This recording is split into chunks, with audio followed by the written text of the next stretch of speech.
Bonjour à toutes et à tous et bienvenue dans cette nouvelle vidéo. Comme promis, je vais vous présenter les rituels que je réalise avec mes classes cette année, donc de la sixième jusqu'à la troisième. Alors c'est parti.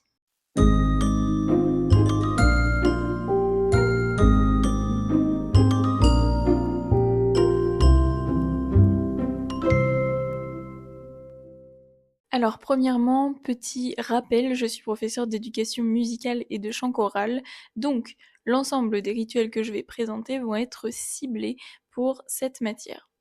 Ensuite, deuxièmement, j'aimerais rappeler brièvement l'intérêt du rituel en classe. Alors bien sûr, l'objectif c'est de ritualiser les élèves, de créer des habitudes dès l'entrée en classe. Les élèves savent ce que l'on fait. Ça apporte un cadre, ce qui souvent rassure en fait les élèves. Également, eh bien, l'intérêt en tout cas des rituels que moi j'ai choisis et que je vous présenterai à l'instant juste après. Euh, L'intérêt, c'est de partir vraiment des goûts personnels des élèves. Le rituel, je l'ai créé, mais en fait, il est basé sur ce que les élèves peuvent m'apporter, sur ce que les élèves peuvent apporter à la classe entière. Donc tout part en fait d'eux. Vous verrez ensuite donc de quelle manière. Le premier rituel que je vais vous présenter, c'est le rituel des classes de sixième. Ce rituel, je l'ai intitulé Écrire pour exister. L'objectif, c'est qu'à chaque début de cours, un élève est tiré au sort. Cet élève devra ensuite lire devant la classe une citation de paroles de chansons qu'il aura choisies, donc forcément au préalable. Ces paroles de chansons, il doit les écrire sur le bulletin juste ici, donc un bulletin avec donc pour consigne d'indiquer le titre de l'œuvre, mais aussi donc l'artiste et enfin donc la citation. La citation, je leur donne pas une quantité de mots précise à écrire. Je veux vraiment les laisser libres, qu'ils ne soient pas freinés. Donc généralement, bon, ils me donnent 1 à 3 phrases. Donc voilà, de toute façon, ils sont limités par le petit bulletin. Donc voilà. Et donc, une fois que l'élève a lu sa citation, je lui demande alors pourquoi as-tu choisi cette citation? Quelle émotion procure-t-elle chez toi? C'est donc tout l'intérêt de ce rituel. En effet, la première séquence que je réalise avec mes classes de sixième, elle traite de musique et émotion. Donc l'objectif, grâce à ce rituel, c'est que les élèves puissent parvenir à exprimer, à verbaliser leurs émotions. Généralement, les élèves ont beaucoup de mal à verbaliser leurs émotions. Donc le rituel, il a cet objectif de les aider dans cette démarche. Une fois que l'élève a lu sa citation, qu'il a verbalisé l'émotion que ça lui procure, je l'invite à accrocher cette citation sur un mur collaboratif. Donc en effet, le petit bulletin qu'il aura complété, l'objectif c'est pas que je le jette à la poubelle après ou qu'il part aux oubliettes. L'objectif c'est pas non plus que l'élève le garde pour lui dans son lutin. Donc, j'ai créé un mur collaboratif. Par exemple, dans mon collège, j'ai 3 classes de sixième. Eh bien, j'indique donc le nom des sixièmes, sixième A, sixième B, sixième C. Et donc, à chaque fois qu'un élève a lu sa citation, il l'accroche donc dans la petite partie de sa classe sur un mur donc collaboratif de toutes les classes de sixième. Ça, c'est très important parce que ça valorise le rituel, ça valorise le travail qu'ils ont effectué et ça leur donne un réel sentiment d'appartenance à un groupe. Aussi, le point positif, c'est que je l'ai déjà fait avec d'autres classes, donc de sixième l'année dernière, et généralement, ça les intrigue de voir ce qui se passe dans les autres classes, savoir qui a partagé quoi, et ainsi de suite. Tout ça, ça les intrigue, et à partir du moment où on les voit aller regarder le mur collaboratif, et bien là, c'est un peu une victoire parce qu'on se dit, ça les intéresse. Dans cette même démarche, donc, je leur dis, ce mur, c'est le vôtre, et dans cette salle, donc, on a des décorations qui sont possibles. Alors, emparez-vous de ces petits bulletins pour y apporter de la couleur. Donc, j'ai des élèves qui me mettent des petites fleurs, des petits arcs-en-ciel, et donc, en fait, ça égaye la classe. Et je leur dis, cette classe, c'est aussi la vôtre, ce n'est pas que la mienne. Donc, eh bien, il faut y apporter votre touche personnelle, et n'hésitez pas sur la couleur, allez-y franchement. Donc ça fait un joli mur tout coloré en fin d'année avec plein de paroles de chansons et donc ça c'est génial. Alors certes, le critère principal du choix de la citation est lié aux émotions procurées donc par cette dernière. Néanmoins, il est important de leur rappeler qu'il ne faut pas qu'il y ait de vulgarité dans cette citation.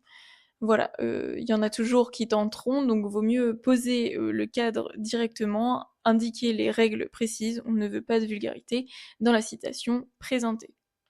Vous allez me dire, jusqu'alors, ce rituel semble beaucoup plus lié au français, puisqu'il n'y a pas du tout, en fait, enfin, entre guillemets, pas de musique de diffuser.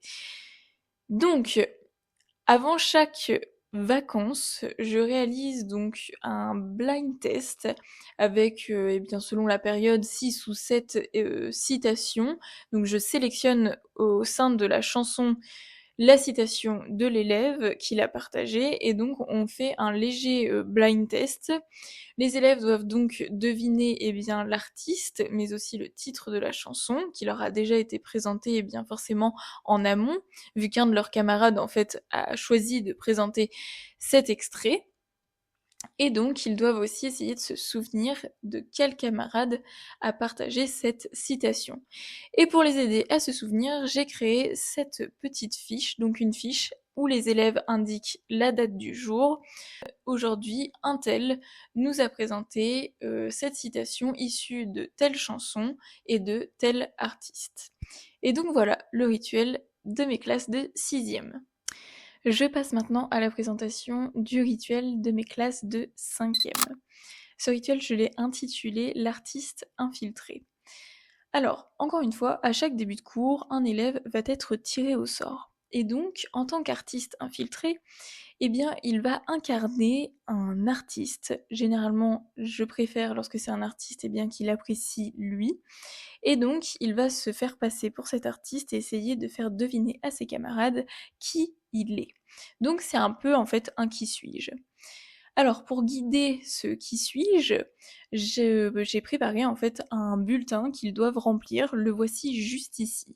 Donc, premièrement, il y a les consignes d'indiquer. Donc, l'élève doit parler à la première personne du singulier, donc en incarnant l'artiste, en faisant comme s'il était cet artiste, donc en utilisant le je. Et aussi, eh bien, il doit donner des informations vraies. Une fois qu'il a réalisé sa présentation, eh bien, ses camarades peuvent poser 3 questions maximum pour essayer de deviner qui est l'artiste qu'il incarne. Bon, généralement, il n'y a pas besoin des 3 questions, les élèves arrivent à trouver tout de suite qui est l'artiste. Alors, parmi les informations que l'élève doit renseigner, il doit indiquer si l'artiste qu'il incarne est une femme ou un homme, mais aussi il doit indiquer sa date de naissance et sa nationalité.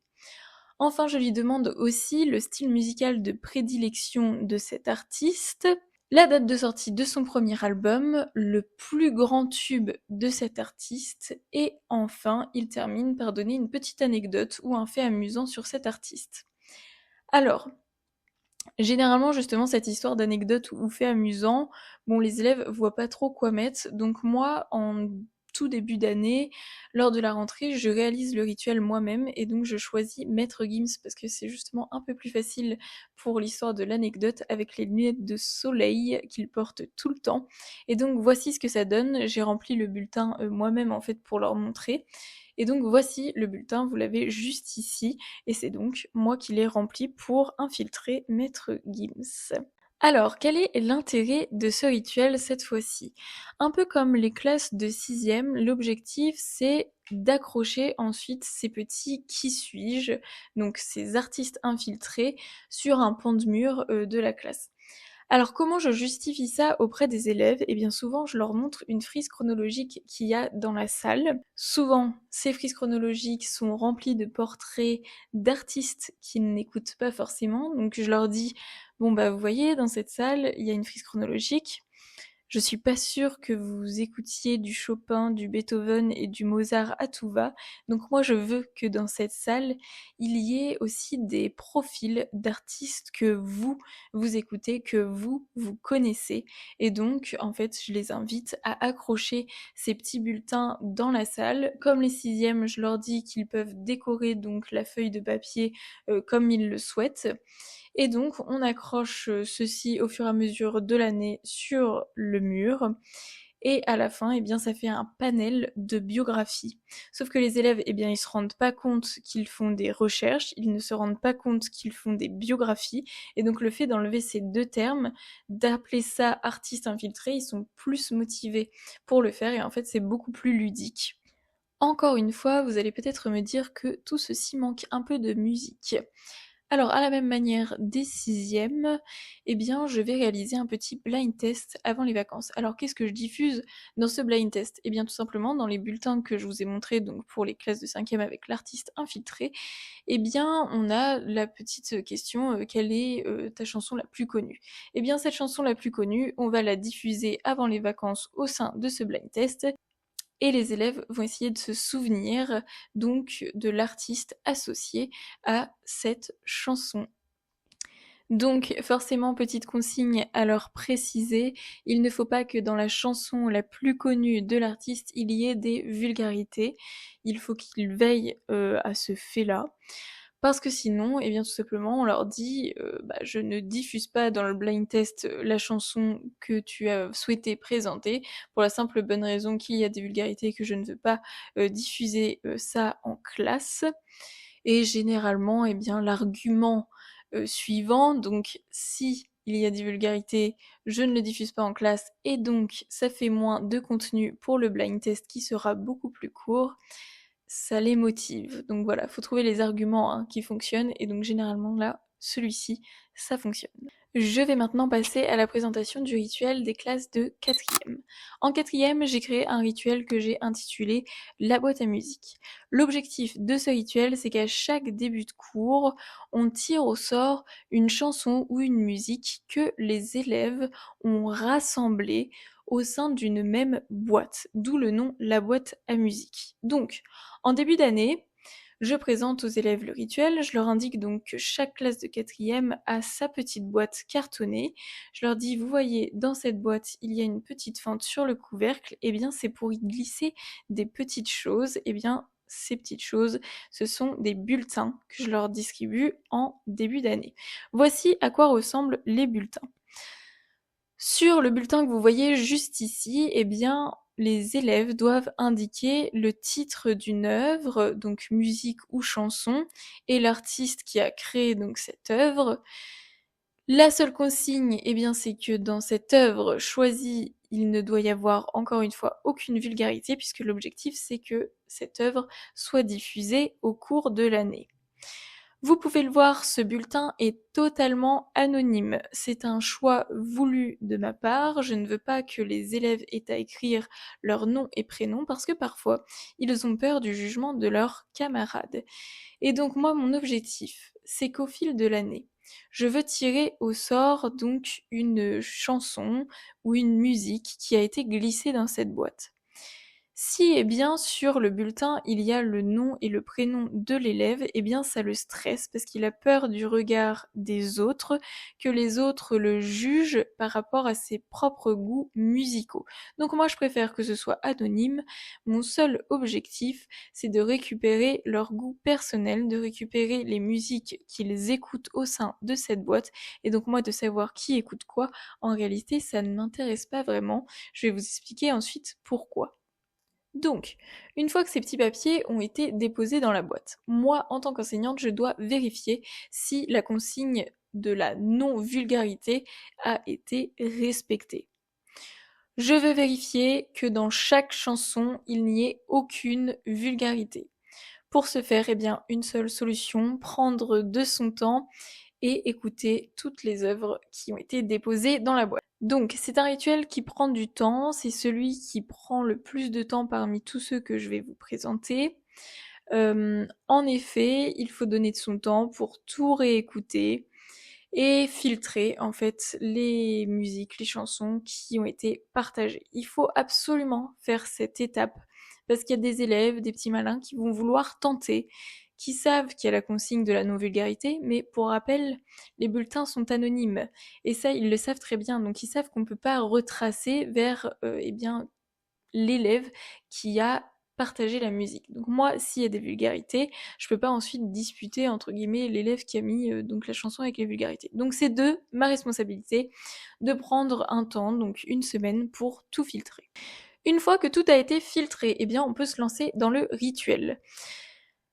À chaque début de cours, donc, un élève va être la main innocente pour piocher dans cette boîte une chanson ou une musique qui a été partagée par ses camarades. Une fois ce petit papier tiré au sort par l'élève, je vais donc diffuser 1 minute, donc un court extrait d'1 minute de cette chanson. L'objectif, c'est pas juste d'écouter passivement, c'est que les élèves retiennent des petites choses, forcément. Donc, avec les élèves, une fois que la musique a été diffusée, on va discuter autour de cette chanson, de cette musique, pour trouver eh bien, les instruments qu'ils ont entendus. Donc moi, sur mon tableau blanc, j'ai déjà accroché les 4 catégories que je veux qu'ils repèrent. D'une part, donc les instruments, la formation musicale. Ensuite, en 2, je leur demande le style de l'œuvre qu'ils viennent d'entendre. En 3, le répertoire, donc si c'est traditionnel, populaire ou savant. Et enfin, en 4, je leur demande de me dire l'époque associée à cette œuvre. Ça leur permet eh bien, de retenir des informations. Premièrement, eh bien, pour les instruments, ça leur permet de reconnaître au fur et à mesure des séances plusieurs timbres d'instruments. Ça nous permet aussi d'explorer ce que parfois on n'explore pas forcément en cours, c'est les instruments eh bien, actuels, modernes, avec tout ce qui est boîte à rythme, tout ce qui est vocodeur, autotune et ainsi de suite. C'est bien de l'évoquer parce que ça fait partie du monde musical. Donc ça c'est très bien parce qu'à partir de leurs écoutes, on peut aborder ce domaine-là. Ensuite, eh bien, le style musical, comme ça, eh bien, les élèves découvrent ce que c'est qu'un style, et puis ils abordent, eh bien, la pop, le rock, généralement, eh bien, aussi, il y a de l'électro dans ce qu'ils proposent. Qu'est-ce qu'ils ont pu me proposer aussi l'année dernière? De la funk et de la disco, ça aussi, ils écoutent, et donc, voilà, on a un panel de styles à la fin de l'année. Autre chose, eh bien, le répertoire. Bon, généralement, dans ce qu'ils diffusent, c'est le répertoire populaire. Et enfin, eh bien, l'époque. Bon, généralement, pareil, dans ce qu'ils diffusent, c'est souvent l'époque contemporaine. Même si c'est tout le temps la période, donc l'époque contemporaine, j'ai sur mon tableau, eh bien, toutes les époques, et à force de les voir, mine de rien, ils retiennent. Et aussi, ça leur permet de ne pas confondre en fait l'époque moderne et l'époque contemporaine, parce que ça souvent ils ont du mal. Moderne et contemporain pour eux c'est la même chose, et en fait eh ben non non non, en musique c'est pas la même chose. Donc ça leur permet de distinguer. Moderne c'est avant la Seconde Guerre mondiale, contemporain après la Seconde Guerre mondiale, et à chaque fois qu'il y a une musique qui est diffusée de l'époque contemporaine, je fais ce rappel-là. Je dis, ok, c'est musique contemporaine, pourquoi déjà? Parce que c'est après la guerre et pas avant la guerre. Voilà. Donc, je pense avoir fait le tour de ce rituel pour les quatrièmes. Ça fonctionne très très bien. Celui-ci, ça prend du temps certes, parce qu'on doit filtrer les chansons qui ont été diffusées, qui ont été partagées dans la boîte, mais ça fonctionne extrêmement bien. Vraiment, allez-y les yeux fermés, celui-là, c'est sûr et certain, ça fonctionnera. Avec le niveau de quatrième en plus, c'est parfait. Je termine cette vidéo avec la présentation du rituel des classes de troisième.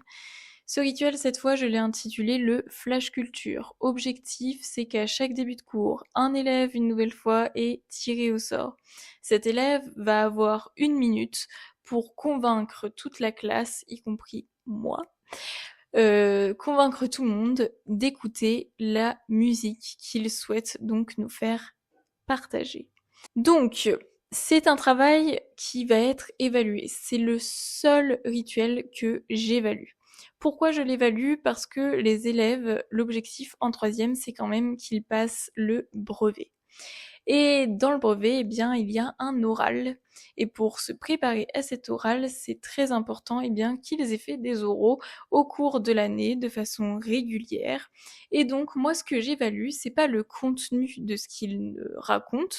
L'objectif, c'est pas de juger, eh bien, comment ils argumentent en fait le fait qu'on doive écouter cette musique-là en particulier. Ce qui m'intéresse surtout, c'est leur manière d'articuler, le débit de parole, savoir répondre à une contrainte de durée de parole. Également, ce qui m'intéresse, c'est la posture, l'occupation de l'espace, la manière dont ils peuvent illustrer leurs propos avec des gestes. Et enfin, l'autre chose qui m'intéresse, c'est le fait de regarder son auditoire, de ne pas lire une feuille, de vraiment parler à leurs camarades. C'est pour ça que ça dure aussi 1 minute, parce que c'est plus facile pour eux de concentrer déjà leur attention sur 1 minute vers d'autres personnes. Alors, comme c'est une évaluation, j'ai créé un barème ultra détaillé avec les compétences, mais aussi le nombre de points que vaut chaque compétence acquise. Donc comme la dernière fois j'ai pu expliquer dans ma vidéo sur la fiche élève, je garde toujours les 4 niveaux de compétences débutant, apprenti, confirmé et expert. Le niveau expert, c'est le summum, donc c'est du bonus. Moi, ce que je veux, c'est qu'ils atteignent le niveau confirmé. Donc chaque compétence, j'ai 4 compétences au total, comme vous pouvez le voir juste ici. 4 compétences, quand on a le niveau confirmé, ça vaut 5 points, donc ça fait une note sur 20. Et s'ils arrivent à exceller dans une compétence, eh bien, ça leur fait un plus 1. Ce qu'il se passe, c'est imaginons ils ont un débutant ou une compétence dans le niveau apprenti, ils peuvent rééquilibrer avec par exemple la posture, ils ont su extrêmement bien se tenir et ils ont illustré leurs propos avec des gestes, bien qu'imaginons ils les aient bafouillés, eh bien ils auront 3 sur une compétence et un expert, donc un 5 plus 1, donc 6 sur une autre compétence. Donc ça peut équilibrer, ils peuvent récupérer des points de cette façon-là. C'est comme ça que j'utilise le niveau expert.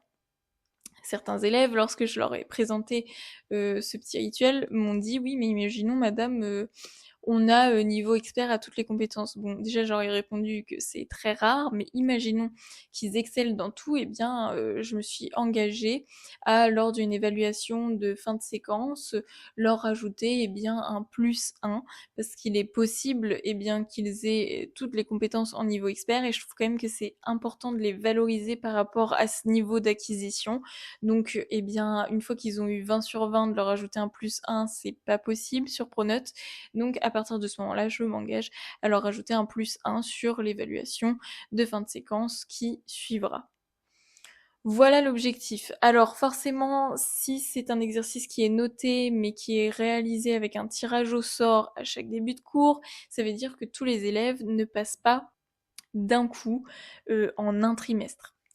Donc il y a des élèves lors du premier trimestre qui vont avoir une note pour ce rituel. C'est pas grave, c'est possible sur Pronote de faire ça. On crée une catégorie avec une note, on met donc rituel, et donc à tous ceux qui ne sont pas passés, on met un non noté. Et puis au trimestre 2 et au trimestre 3, ce sera ceux qui ne sont pas passés au trimestre 1. Au final, tout le monde aura cette note sur 20 pour le rituel, donc ça c'est pas grave. Également, comme pour tous les autres rituels, j'ai pas toujours précisé, mais à chaque fois en début d'année, je réalise moi-même le rituel. Donc que ce soit pour l'artiste infiltré avec Maître Gims, donc ce dont j'ai parlé, je le réalise moi-même pour qu'il voit ce que ça peut donner. Pareil pour le rituel des 6e, je diffuse une citation comme eux, ils auront à le faire. 4e, pareil, je partage une musique et on essaie de trouver les instruments et ainsi de suite, donc selon ce que je vous ai dit tout à l'heure. Les 3e, c'est pareil, il faut se préparer donc à les convaincre d'écouter une musique en 1 minute. Donc il faut jouer le jeu nous-mêmes, se mettre à leur place, et comme ça ils voient en fait tout simplement ce qu'il est possible de faire, et ça leur permet en fait de se rendre compte qu'en fait c'est possible, surtout qu'ils peuvent en être capables et que c'est pas si compliqué au final. Également, comme pour les autres rituels, tout ça est très oral. Encore une fois, pour l'instant, il n'y a pas de musique de diffuser. Donc, une nouvelle fois, avant les vacances, je réalise un blind test avec donc les classes de 3e, blind test avec donc ces œuvres qu'ils ont souhaité nous faire partager, qu'ils nous ont convaincus donc par conséquent d'écouter. Et donc je réalise ce petit blind test là avec des courts extraits. Encore une fois, je diffuse pas toute la musique, sinon ça prend trop de temps au sein du cours en 55 minutes, mais donc des petits extraits, et on s'amuse à essayer de se souvenir de quel élève nous a convaincus d'écouter ceci et quel est l'artiste, et essayer de se souvenir un peu des particularités de cette chanson ou de cette musique. Encore une fois, on a toujours le critère de la non-vulgarité qui fonctionne. Par conséquent, si à la fin on diffuse eh bien, les musiques qu'ils ont tenté de nous faire écouter, eh bien, l'objectif c'est qu'il n'y ait pas de gros mots au sein de ces dernières. C'est une consigne à donner aux élèves. Ils choisissent des chansons qu'ils souhaitent nous faire partager, ils tentent de nous convaincre d'écouter cette musique, mais il ne faut pas qu'il y ait de vulgarité au sein de cette dernière. Voilà, donc j'ai fait le tour de l'ensemble des rituels que je réalise avec tous mes niveaux, de la sixième jusqu'à la troisième. J'espère que vous essaierez de réaliser certains de ces rituels avec vos classes. J'espère aussi que cette vidéo vous aura inspiré en fait pour créer peut-être vos propres rituels, parce que ça, ce sont des rituels qui me plaisent moi, que j'ai créés de A à Z, donc forcément c'est plus facile de les mettre en place quand ce sont nos rituels qu'on a pensés nous-mêmes. Et donc, eh bien, voilà. J'espère que cette vidéo vous a plu, et puis à bientôt, je l'espère.